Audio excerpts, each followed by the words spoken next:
All right. Well, it's a real pleasure to have Becca Holland on the show today. Welcome.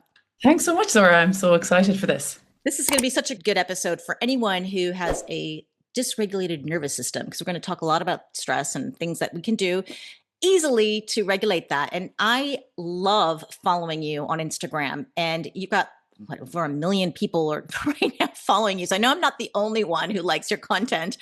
And I think it's because you're so real. Like you give really practical tips. You are as you are. You're not faking anything. I love your stories as well. And in hearing your kids in the background screaming, I'm like, oh my God, yeah. It actually was really surprised the first time I learned that you had such small kids because as I was following you, I was like, God, this woman is so wise. She knows so much. And it's like you were in perimenopause already or something. And I'm like, you know all this stuff.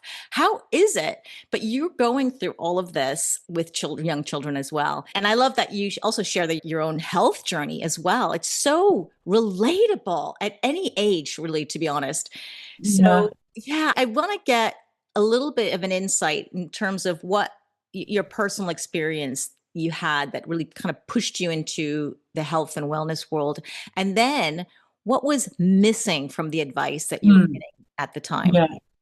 Yeah, it definitely, now I'm in my mid 30s, but in my early 20s, like all the information we have now was non-existent.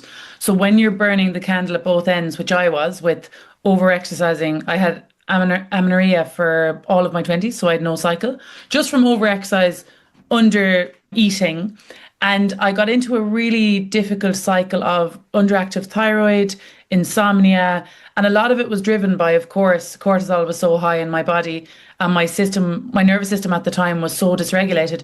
It was driving a whole host of problems that I suppose I completely normalized. And probably a lot of my friends around me at the time were in a similar situation. Like very typical, it was very stereotypical at the time that like cardio bunny, we're all trying to be skinny. And you can see actually that resurface now with GLP-1s. You can see that theme surfacing again. But after a few years in 2020, I had my twins. So they're now 5. And I went through a breakup with their dad.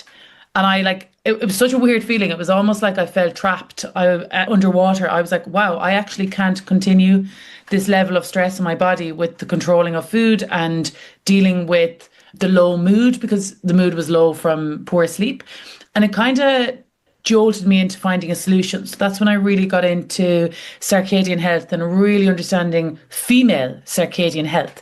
And then understanding you actually can't have deep restorative sleep. What was the one thing I was missing? Regulation. You cannot have deep restorative sleep without that. But I was doing everything else from the ashwagandha, the magnesium bisglycinate. I was doing the wind down routine. I was doing everything around the sleep hygiene, neglecting the elephant in the room, which was the nervous system regulation. So then after I really got a handle on circadian health, I realized, okay, now I need to deeply go into somatic work and regulation because I didn't even know what that was. I just thought I was a person who had, at the time, didn't know, but very much ADHD. I didn't realize that I actually could rest. I could slow down.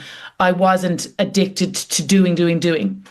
And once I really got into that work, it was like a new world for me because I realized I had to spend so much less effort on controlling food because I was mindful enough and slowed down enough to not be passively eating or emotionally eating all the time.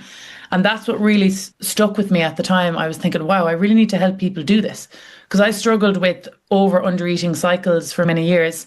And I really removed myself out of that when I become more regulated because, again, you can stop in the moment and ask yourself what you really need in that moment rather than using food as a comfort. That was the first real significant thing I noticed. And then when the twins were 2, I said, okay, I'm finished being a PE teacher. I was a PE teacher all my life, really, bar a few other jobs, and always worked in sports. And then I said, I'm going to try this Instagram thing. And within a year, I'd probably gained over 1 million followers. And across all platforms now, it's nearly 3 million. But again, it's purely because it was at the time, it wasn't that normal for people to be really raw and honest. Now it is. People are much better at storytelling. But in 2023, people were like, oh my gosh, like most people are putting on the front that everything's going great. And I was like, hey, I'm actually kind of struggling here, but also using tools to keep me above board that I'm not drowning. With a single mother of 2-year-old twins at the time, like it was really intense. So I think everything I learned in the thick of it was like feeling like you're in the storm really resonate with people because they were like, okay, I can actually use these things because my circumstances are certainly not perfect either. So I think that's what really resonates. But even now, like nervous system regulation has become such a big part of my life and motherhood that I really just want to share that with as much people as I can because I still think it's really misunderstood as a concept. Because I think we see regulation as one thing, which is go have your bath and meditate and do a little bit of regulation tools every now and again when you get really stressed. But actually, it's a way of life. And regulation is everything from gut health, blood sugar balance, your self compassion, and everything in between. Tools are just one piece of that bigger puzzle. And that's what really stood out to me when I work with clients. I was like, wow, we actually can't just address the tools and the things that are quite straightforward. I think social media has kind of made the tools seem like they're the only way to regulate. They can help you regulate in the moment and they can give you headspace to make better decisions, but you also have to address all them other things. And for women, it's shame, guilt, self-criticism. There's lots of pieces of that puzzle. But I was only able to address all them things when I started to put the first foot forward, which was the regulation tools and learning how to do them depending on the state I was in. That was another thing that was completely new to me. I didn't realize, of course, I don't like meditating when I'm fully in fight or flight. Of course, I don't like meditation when I'm in freeze. I want to up regulate when I'm in freeze, not down regulate. So there was just a lot of interesting things that I thought, whoa, loads of women don't know this.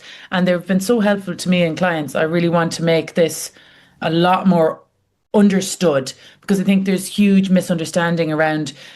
I suppose globally we all want a quick fix. I gravitate towards quick fixes myself way too often. It's just what we're kind of drilled into us. But it's a slow burn, nervous system regulation most of the time. And it's just understanding that we need that delayed gratification and we need to fully, deeply understand how much it's going to transform your life in order to actually stick with it, because you mightn't see much change for the first few weeks. I knew for me it was very motivating that my insomnia was fizzling away. I was like, oh my God, I'm getting another block. I'm getting sleep easier. That was like a big one for me to keep going with the nervous system regulation, the sleep part, and everything to do with circadian health. And then it was also other things happening in the background around like better digestion. I was way less reactive in conversations. And I was like, I always think of it like lenses. You know, when you're in rest and digest, I think, okay, I'm wearing the green glasses now. Everything seems great. Like if somebody criticizes me, kind of brush it off. I'm able to connect and talk to you. I'm not thinking of lots of other things at the same time. But then I take off that lens and I put on my red lens, which is my fight or flight lens. Everything seems more threatening. I'm internalizing a lot more things. I'm self-critical. But then when I take them off, put on freeze, again, say that's a blue lens, blue black almost. You're almost in this depressive state. Again, I see life through a completely different lens. So we are not living reality. We're living through our state. We're living through the nervous system state we're in. And that really interests me so much because our perception of reality changes depending on the state we're in. It's your perception of reality. That's Yeah. the key. And I think you've hit so many things that resonate with everyone, including me. And it makes perfect sense. And it is, I know so many women who are just pushing it, doing all the right things, all the hacks, and the diet, the exercise, they're doing the sleep hygiene, like you said, Yes. doing their devices to manage the stress, but yet Yes. they still struggle. I think that's a really interesting one because a lot of people are going through the motions of they are doing the ear massage, the humming, the cold exposure. They have their vibration plate. They do their lymphatic drainage in the morning. And a lot of type A women I work with, that's actually doing themselves a disservice. They need to peel down and do the 2-step morning routine instead of the 10-step. They need less devices. They need more self-trust to just do the basics well. And I think that's kind of where 2026 is going. We're realizing, hold on, we went a little bit crazy there in 2024, 2025, thinking we need massive amounts of supplement stacks, gadgets, like a huge host of routines. But males thrive off routines like that a lot of the time. They do really well with like structure, rigid routine, 24-hour clock, whereas we're very cyclical. We need different routines depending on the day, week. If you're in perimenopause, the symptoms you're experiencing, if you're in the luteal phase, if you're in postmenopause. We're always going to be cyclical, so things need to be fluid. So if we hold ourselves to, I must do that 10-step skincare routine, plus that meditation, plus that other elaborate piece of my morning routine every morning, then we don't do it when we're fatigued and we feel like a failure. So I think that's like for me now, my routines are so much shorter than they used to be. Like Well, you've got two twins running around the house. I don't know how you do it in terms of, yeah, I would go back to myself when I had smaller kids. I think I know if I knew what I knew now back then, I think I would attempt, but I would just have to do it shorter. Like I don't yeah, have time. Who has time? that's absolutely it. Like luckily I'm a morning bird, so I am up before 6, so I have half an hour before they wake up. But I do find it so intense. I find some days I cry very regularly just for the emotional release of like, whoa, them fighting, the loud noises in the house, just like constant dealing with their emotions. I find that extremely intense. And I think, whoa, where the hell would I be if I didn't have physical exercise I always lean on and regulation techniques? Like, where would I be if I didn't do this work? Because I already feel like now I'm just about holding on some days to how intense it can be. And that's like best case scenario. So for people that aren't ticking the boxes, it's really, really hard to spin all the plates. Essentially, I have my own business. So my work day is it's not a 12-hour day by any means. I do it as short as I can to fit the school hours.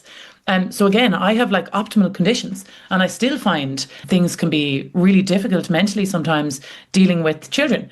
So I do think for people that are struggling, you really have to think the world isn't made for us to be regulated. We certainly have to seek out solutions. Yeah. So one thing that I do see in my community, and I talk about this all the time, and it'd be interesting to hear your perspective on how you help your women who are going through this, and you deal with women of all ages as well, and going through perimenopause, menopause, and so you see everything's amplified. Think your kids are loud now? Wait until you get perimenopause, and it's like doubly amplified. And you're like, what is going on? I used to be able to handle this a lot better before, and when they're pushing it so hard, and I can understand the stress piece and exercise, for example. Exercise is a release. Like a Yeah. lot of women are depending on this. This is where it's my me time. I feel like my head is in the right space. However, when they're pushing it so hard, so if something's good for me and my stress, then the more the better. And then they're under eating and then overtraining. And so there's a time where you, like you said, let's just pull it back. Let's stop doing so many supplements or so much exercise and maybe do other down regulating exercises, but you're bringing in another piece that to me it sounds like you're bringing even more perspective, because I'm just saying, okay, do this tool or do less of this tool, and you're saying it doesn't matter if you don't have this nervous system regulation, if the body doesn't feel safe, because if you're overtraining and under eating, the body certainly does not feel safe. Yeah. So how do you get that perspective? Because it seems almost like it's a therapy in some ways to change. Like you have different glasses, like you said, when you had your rose-colored glasses, then everything's much easier. But how do you get there? I think what I went through for actually ages was a point where I was doing a lot of what was quote unquote supposed to be regulating, like the meditation and all the different regulation tools. But I honestly felt no different. I was still very much in fight or flight most of the time. And I was like, okay, what's the barriers here? What are the barriers to stopping me get into this meditation or actually feel any kind of moment of calm through these things? And there were so many things I realized that were barriers to that. What was happening in between the tools? So like it's very hard for the tools to work if there's lots of barriers around like way too much screen time. And as I said, the shame guilt piece. So I was removing them barriers so the tools could work. And that's when I started to notice change. And I think with that stack of like understanding, for me, there was definitely a stage of, okay, how am I supposed to exercise hard without burning myself out? I was like, this is really hard to understand for me because I never had gut instinct or checking in with my body. I didn't have any of that because I overrode the signals for so long. So it was like a slow process of, okay, I really would like to intuitively know what's a hard no and what's yes, because I would have just pushed through everything. And that just came with time of slowing down a little bit to understand and listen to the body. Because as I turned 30, I could no longer continue that cycle. It was, okay, you're close to burnout now. So you kind of have to. I think when they were up to 2, I was only doing short workouts. I was doing 2 or 3 hours a day, 6 days a week before I had them. So I Wow. nearly went, the pendulum nearly swung completely the other way because I knew I was on the cusp of my body really been run down because I experienced really big fatigue. I was like, I remember when I was a PE teacher, even before I had them, and the PE hall was upstairs of the building. And I remember every day being like, oh, I have to go up the stairs. Like I was actually that physically tired that I was, and I was in my 20s. I was thinking back to them moments, been like, okay, how do you avoid that? And then it kind of was me understanding and doing a lot more research into exercise physiology and understanding, okay, we need to understand how stress affects our ability to perform and recover. So then I started to add in way more recovery with walking and saunas. Then I started to shorten my sessions. Then I started instead to do mostly cardio, do more lifting, which was completely new to me. I'd never done lifting before until my 30s. And then I started to notice I have way more energy, all them typical things you experience when you do more low impact, when you used to be a former run yourself into the ground person. So that was like a bit of a balancing act. And now I found the sweet spot. I lift maybe 3 times a week. Depending on the week that's in it, I might do an extra day of, I like to run. So I might do a day or two of running. And then other days I love swimming. So I kind of rotate it a little bit. It's not a rigid structure anymore.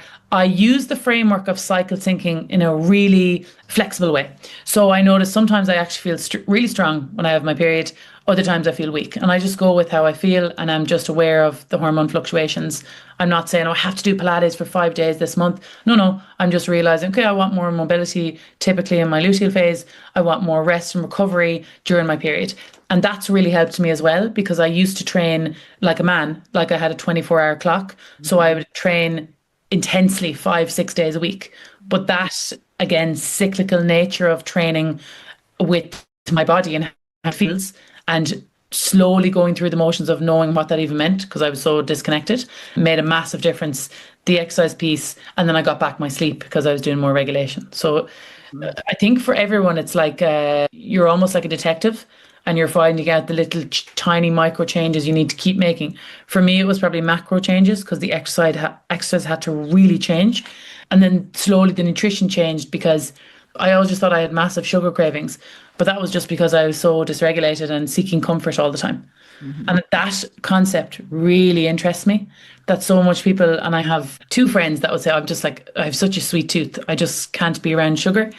And it's so interesting to look at that as a concept because sugar is relief, it's dopamine, it's that alcohol scrolling most women want to do every evening to like numb out after the day because you've no capacity after the day. Your nervous system's like, give me some relief. You have been going nonstop all day. There's been a lot of pressure. You've been dealing with a lot of people's emotions. Of course you want to numb out in the evening. And modern day numb out is the scrolling, snacking, drinking. And that's like people are trying to find discipline and they're trying to say, oh, I just need to not have the wine in the house or no sweets in the house. But let's look at the root cause here. The root cause is that there's a lot of rush and overwhelm. Yeah. And we need other ways to cope with that. And that is a bit of a messier process than me saying to you, here's your macros, here's your meal plan, just stick to that. Yeah. It just doesn't make sense. It really doesn't. Let's take away the biggest obstacle before we try and implement new nutrition, for example, or a new exercise plan. I think like that day of, everyone come into my 6-week shred program is kind of crazy when you're looking at women that maybe they're in one stage of burnout or they have multiple stressors in their life. And first they need to remove some of them stressors or learn how to deal with some of them stressors before they can go changing their nutrition. Because one of the hardest things to change for anyone is your eating behaviors because they're very repetitive. You eat probably 3 times a day. For many years, that builds up into very deeply ingrained habits. The only way I was able to change eating and food behaviors was, and it was a very uncomfortable process for many months of realizing, wow, I really want that snack now and that sugar and that food to numb out a little bit. But going in the value-based behavior of actually that's not going to be in line with my goals. I'm not going to feel good after that. Very uncomfortable feeling. You have to do multiple times. And then you start to slowly make changes of, okay, instead of that eating every evening, I'm going to do X, Y, and Z instead. And it's like a slow, boring, kind of little bit painful process because we love the familiar. And Yeah. the familiar hell of, I was like, okay, if I snack every evening, I'm not going to get a good sleep, first of all, because I was snacking on sugar. It's not going to be in line with my physique goals, blah, blah, blah. I know all that. I'm completely aware of all that, but I'm still doing it because it's very familiar to the nervous system. And instead, the nervous system's like, oh, she's still alive. We're going to keep doing that. It's familiar. We're not going to stop that. So I think really understanding the whole concept of if a female really wants to change, the first step is addressing her nervous system and its capacity and bandwidth. Because my nervous system, like yours, we go probably through fight or flight and freeze multiple times a day, plus rest and digest. The sign of a healthy nervous system is we can bounce back to rest and digest relatively quickly, depending on the scenario, of course, but relatively quickly. We don't get stuck in fight or flight after seeing one message that was really dysregulating or having financial concerns or whatever brings you into fight or flight. We're able to get back into that rational rest and digest state because fight or flight and freeze, you're very illogical and you're not rational. You make decisions like scrolling, snacking, drinking the full bottle of wine, having the argument with that person very easily because you're not seeing things in a very logical way. And when I fully started to understand that, it like opened up a new world, I suppose, because I was like, wow, I'm actually not a slave to all these behaviors and I do have control over them because I'm in this logical state like as much time as I can be, rather than the opposite, which was I was majority in fight or flight. So, nervous system regulation, to me, it sounds like you are dealing with the stressors in your life, not so much, oh, let's just do this meditation. It's about feeling safe, make the body feel safe. And correct me if I'm wrong, I'm just trying to digest what I'm hearing. And so, if, for example, somebody's pushing and trying and all these systems that have the sleep hygiene and taking magnesium and doing all this stuff and it's not working, maybe she should take a look at, does she hate her job? Is she Mm. overloaded with chores at home? Can she somehow, does she have an aging parent and she Yeah. can't do it all by herself and needs to have respite? Whatever it is, that's so what I'm hearing is let's regulate the nervous system by somehow managing the stressors in our life and getting a little help with that. Is that correct? Yeah, absolutely. And it's like you say, it's all about removing the obstacles. It's very difficult to lean into regulating behaviors if you're not, first of all, creating a better environment to allow them to work to. And sometimes things aren't possible to change, but then it's about finding the right techniques that you really lean into and really help you in that moment. Because I think a lot of people do regulation techniques for the sake of them, just the ones they're familiar with, and they do them when they're in any state. And techniques don't work in every state. So I think that's why the adherence and consistency with regulation techniques can be really low because people are like, oh, I don't feel any different, but they might be using them not in an optimal way. And I think a big one we don't talk about that I regularly talk to people in a membership about is flow state. And most of us not getting into flow state often at all, but that's actually one of the pieces of the regulation puzzle. And flow state, like we had the conversation the other day, it can be, you don't have to find something you're mad into all the time. Like I think we think of flow state as like, oh, we have to get into gardening or we have to get into knitting. Oh, we must be a runner. As if flow state is just finding here and there things like, okay, today I'm going to do coloring. Another day I'm going to walk without my phone. You're finding little micro pockets of joy regularly because if we don't have them, it's very difficult to regulate when the day is just full of not misery, but it's just a push. The whole day is a push. We have to be like interrupting that with joyful things, which I think can be quite hard for a lot of people because we're thinking, I'm not going to get out and do a round of golf. I'm not going to have the time to do skiing or diving or something we all associate flow state with regularly. But we need to find the tiny things that bring joy. I think that's a really big part of a regulation journey too, is just more fun and joy wherever you can find it. Even been around people that make you laugh. That's a really important part of the regulation puzzle in general. I think that often we get into all the serious work and we're like, okay, I need to be able to concentrate in this meditation and not let my mind wander, or I need to do all these activities and exercise and stack it all. But at the end of the day, like we're made to have fun. And I saw something recently and it just really made me stop. It said 90% of our time should be on like being in flow state, being with family, friends, chatting, relaxing, all the things, 90%. That's how A we're meant lot. to function. A lot of time. That's a lot. And I was like, okay, most of us are in the opposite. We're spending 90% of our time working, pushing, feeling dysregulated. And we might, if we're lucky, have 10% where we're feeling calm, relaxed, and we're having fun. And I was like, Jesus Christ, even if we could make the split a little bit, even 50-50, that would be a huge win. But it just really put things in perspective for me. Imagine 90% of your time was actually relaxing. And I mentioned to you last week, and I was away for the week, and I felt so, I got such mental rest. It made me realize I need a lot more mental rest of just not overthinking, thinking about business, thinking about the kids. It was such a break. And I was thinking, wow, how good was that to have 1 week out of the 52 weeks of the year where I had mental rest? And I was like, hold on, I should be having more. I need to be having more of that. So it's like finding the mental rest in your week. And I'm a big believer as well of like, okay, we have our routine, and that's really important, the structure, but also regularly varying the routine so you don't get stuck in the mundane kind of Groundhog Day scenario that I think a lot of us easily do. Like on a Tuesday, I bring the kids swimming. On a Saturday, we do dance. And I gym at exactly this time every day. This is exactly the time my meals. That's all fine. But then now and again, we need to say, okay, we're going to a different park.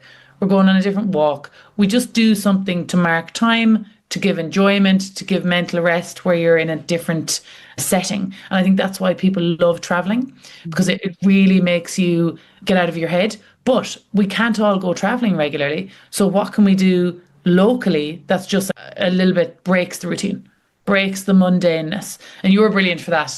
You're regularly doing that. And I think a lot of people would love to actually leave more, not as an escapism scenario, but more just understanding that what they say, change is as good as a rest. Mm. You know that phrase, and I think that's so true. Like just change the scenery every now and again. Do a different activity. The other day, somebody said to me, "There's such a good Zumba class in town. You should do that." And I was like, "Oh yeah, I need to do that different Zumba class." Things that just slightly change the routine. A few weeks ago, a good friend of mine, she started doing sound baths in our local hotel, and I was like, "Amazing! I'm going to be going to more of them sound baths." It's Yeah. just little things like that, pushing yourself out of your comfort zone. Last night, like 15 minutes away, there was a TEDx talk and going to that with my friend for the evening. I would not have dreamed of doing that 2 years ago. I would have been too scared to come out of my routine because I was like, oh my God, I need to get my full sleep and I need to make sure I get my X amount of steps in. But realizing lately it's really important to do that so that we're more open to change as well, because that's actually training the nervous system to be more resilient, to have more bandwidth, to experience new things. So when new difficult things come along, you're doing a bit of training now that you're getting out of your comfort zone regularly, which I love thinking about because that is what it's all about. I have a friend that we had this conversation recently. She was like, I have no tolerance for stress. And she was saying like, it's because I rarely leave my house. I work from home. I stay at home all the time. I don't see people often enough. And she was like, my window of tolerance has literally gone to nothing. She said things in work stress me out so much because her world has shrunk. And I definitely related to that. It's very easy with the young kids and stuff for your world to shrink. And it's been very difficult then to see the big picture, especially when you're dysregulated a lot of the time because, as I said, you're illogical and you're not seeing the big picture. So there's probably a lot of things you can do. I think we had this understanding maybe a few years ago that, okay, just tell me the three things I can do morning, afternoon, and evening that'll regulate me. And now we're like, oh, we Yeah. can't really say that. We can't really tell you that because it depends on your state. You have to fix all the things between them, tools, and there's a lot of mindset work to do. So it's very different, but it is understanding like going back to the basics of I need a bit more joy and fun. I need a bit more mental rest. What are the biggest barriers to regulation right now? Probably it's screen time. Absolutely. It's staying up too late. We can't be regulated without restorative sleep for the most part. And the third one, then, I'm trying to think, probably not having community or connection or people you like around you very often. I know so One. many people like that. Yeah. And, But and it's so easy. Like you said, you can oh, easily slip into your comfort zone. And yeah. my husband and I were just talking about this the other day because he's looking for a word because he's quite inspiring what he does. And he says, I need a word where, because he's seeing his own father, who's almost 90, completely degrade because he doesn't want to get out of his comfort zone, never would get out of his comfort zone. And he's now just pretty much bedridden. And so it's making him think, and he's thinking that for the special word that means to, I say, seek discomfort. That's me because I'm in the biohacking world and that's what we do. But Yeah. he says It's got to be a bit more nuanced than that, because it almost sounds too, it for him, it's too harsh. It's like Yes. too much. It's like pushing too hard. He wants to say, we all want to be comfortable. There's nothing wrong with being comfortable, but Yeah. being too comfortable is a problem. Yeah. And Yeah. It is. this is where you're saying is, it's change the routine. You don't have to do a cold plunge if you hate the cold. If you want to, great. That's part of the biohacking seek discomfort thing, but you can try something else. And what you're saying is change your environment. And there's no one who loves travel more than me. I love Yeah. to travel. And I love that. For me, I don't know anything. So I would say it's not discomfort for me, but I do see Yes. people looking at me going, you are nuts. You're so brave. And I'm like, I'm Yes. not, that's not bravery, because it's not like hard for me. I enjoy it. I look forward to the change because Yeah. I know it's just going to shift. I love routine, but I love to break the rules too, Mm. because I feel like that's just me. My body needs, you get tired of this routine and now you Yeah. want something new. But when you do something new and you're traveling, you're like, okay, I need a little bit of routine now. And you go back to the routine. But I do see that when most women that I'm speaking to, when they go on holiday, men as well, you're suddenly in a different state. You're like, you realize, yeah, you've been pushing it too hard, burning the candle too much. And like you said, I need more of Yeah, this. yeah, yeah, yeah. Oh, Oh, Andorra last week. I don't know if it was a good thing or a bad thing because they often say after a holiday, that's the most time you're inclined to make massive change around like your job, your relationships, because the break gave you clear insight. yeah. When you get out of the mundane, you clearly see, and like you say, it's like strategic discomfort. You're trying to live in an optimal way, so you actually have to be seeking strategic discomfort regularly. Otherwise, like I bet the first time you started traveling, it was super stressful because you're like, oh my God, I don't know what's next. And then the more you did it, the more you went to different countries, it became quite normal that you're like, oh, fun. Okay, this is fun. What's next? And it's the same for probably other areas of your life. You find it harder to go out. And I'm the same. I have pockets of my life I'm really open to change, other pockets, absolutely not. So it's interesting, like the more we push the discomfort. And that's why, as we spoke about Brian Keane, who has an amazing podcast, a friend of both of ours, Yeah. he's always doing crazy physical challenges of like Marathons. marathons in a row over 6 days, just like mental stuff in the Arctic and deserts. And a lot of people have said to me, because a lot of people would have read his books in Ireland, they're like, why does he do that? And I'm like, I completely understand why he does that. Because now when life throws stress at him, he's quite resilient because he's already had to play a mental battle with himself in training on the actual day of the race. He's just See, now that's an extreme example, of course, but Yeah. the example for you could be, okay, I'm going to do a couch to 5K, or I'm going to read 10 pages of a book every day I used to never read. That's pushing yourself out of its zone of what's normal to you. It doesn't have to be, let's do an Ironman, but it certainly has to be finding multiple ways to get out of the kind of Groundhog Day. That's one word that kept coming up with my group. We were like, it can seem like Groundhog Day sometimes and the days blur. And I have my friend's mother always says, oh, it's nearly like we're in the depth of winter. And she's like, sure, it's nearly the summer now. And she's always 10 steps ahead of what's next because she's so used to time passing by so quick because that's how she sees time. I can't believe 10 years have passed. So it's interesting. How do you make the perception of time more like it should or could be is lots of novel things. And that's why me and my sister said we were only in Andorra 6 days. And we were like, oh my God, that seemed like 60 days. Because we were like, Did so much. there was no, um, fragmentation of time with screens. There's really interesting science on that now that shows that when you keep interrupting your thought patterns, which we do, because something difficult happens, so let's scroll and numb ourselves for a moment. So time seems like it's speeding up because the fragmentation of memory really fascinated me because I thought it's like we're actually speeding up our perception of time because we have very little present calm moments of really letting the memory and feeling things. Like you got to feel it to heal it. But of course, we have so many ways now with super processed food and scrolling to completely numb out.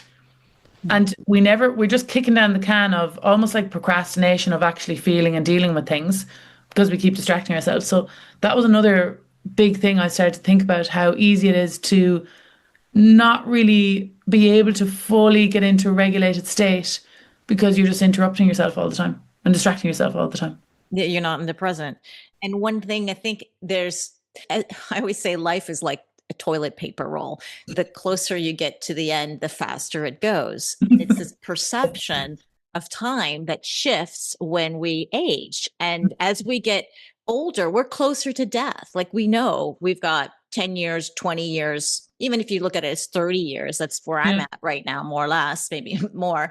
And you don't want to waste any more time. Yeah. That's why we're more selective about the people we surround ourselves with. We make decisions, and especially in midlife, in your 50s, they call it, if not now, then when era. Because if I don't do this now, if I don't write the book now or do the marathon now or whatever it is that you want to do, you Yeah. feel like I'm not going to do it when I'm 80. Maybe you will, but who knows? But right now you go, I want to do it now. And that's why we have this shift and this perception of time. And sometimes it can feel slow for some people as they're aging because of that mundane, the routine and all that. And like you said, you bring in a bit of novelty, doing something new, something shifts, and we're able to have a different experience of life as well. But it's hard.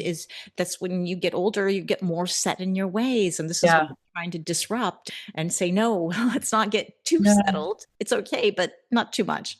And I think really acknowledging as well that stress tolerance does lower when you're kind of in perimenopause, past perimenopause, just because purely of from a hormone lens of Yeah. progesterone lowering, and realizing that you do have to do some things to train the nervous system to be more resilient.